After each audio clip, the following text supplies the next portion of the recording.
In the day's other news, the Trump administration announced that it will bar family planning clinics from referring women for abortions if the clinics receive federal funds. Abortion opponents praised the move. Abortion rights supporters condemned it and are certain to challenge it in court. A California couple who chained and starved many of their 13 children at their home pleaded guilty today to torture and abuse. David Turpin appeared stoic as he entered his pleas in Riverside. His wife, Louise Turpin, cried. They will spend at least 25 years in prison. Police found the children a year ago after one escaped and called for help. They ranged in age from 2 to 29 and were starving and living in filth. The R&B singing star R. Kelly will face multiple counts of aggravated sexual abuse involving victims who ranged in age from 13 to 17 years old. He was charged in Chicago today with crimes going back at least as far as 1998. Kelly is 52 and a Grammy-winning artist, but accusations of sexual misconduct with minors have followed him for years. He has his initial court appearance tomorrow. At the Vatican, a landmark summit on sexual abuse by clergy turned to the question of accountability today. Indian Cardinal Oswald Gracias called for acknowledging decades of cover-ups and for reporting abuse cases to police. The sexual abuse of minors and other vulnerable people not only breaks divine and ecclesiastical law, but it's also public criminal behavior. The Church does not live in an isolated world of its own making. Those who are guilty of criminal behavior are justly accountable to civil authority for that behavior. The response of abuse victims was mixed. Some argued that Cardinal Gracias himself has failed to confront abuse in the Indian Church. Soldiers in Venezuela opened fire near the Brazilian border today amid opposition attempts to bring in humanitarian aid. Witnesses said at least one person was killed and several wounded. The government has threatened to close all of its borders in a bid to block U.S. aid. Meanwhile, thousands of Venezuelans are fleeing on foot. We'll have a look from inside Venezuela later in the program. A new report finds that Iran is still complying with the 2015 nuclear accord. The International Atomic Energy Agency said today that the Islamic Republic's stocks of nuclear materials do remain within the agreed limits. That is despite the U.S. withdrawing from the pact last May and reimposing sanctions.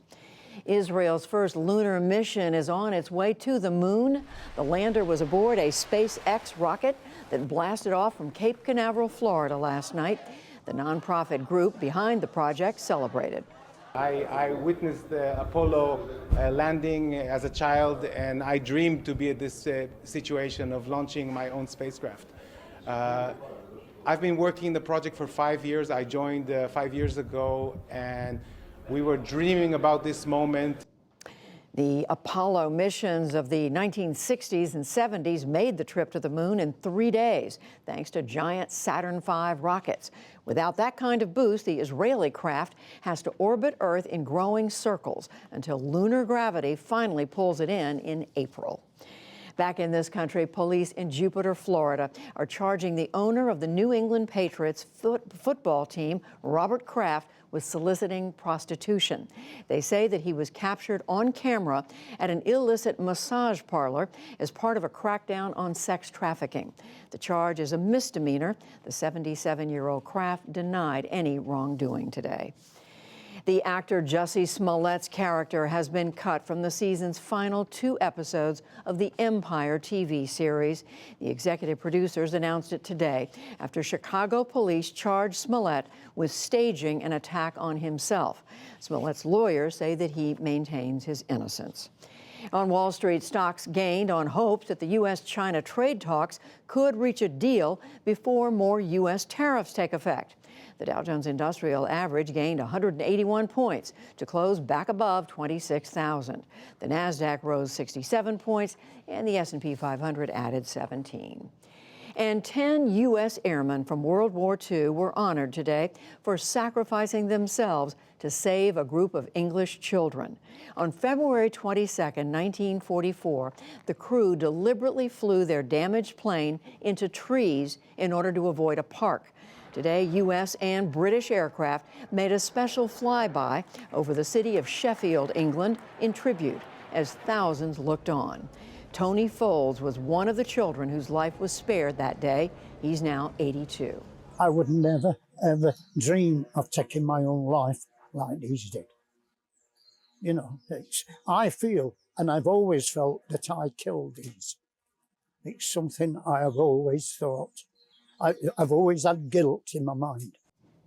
Foles lobbied for years to have the Americans honored. He also tends a small memorial to them in the park. Still to come on the NewsHour, the shifting messages on U.S. troop withdrawal from Syria. Supporters of President Nicolas Maduro form militias in Venezuela. A new development in the sex abuse case against hedge fund manager Jeffrey Epstein, and much more.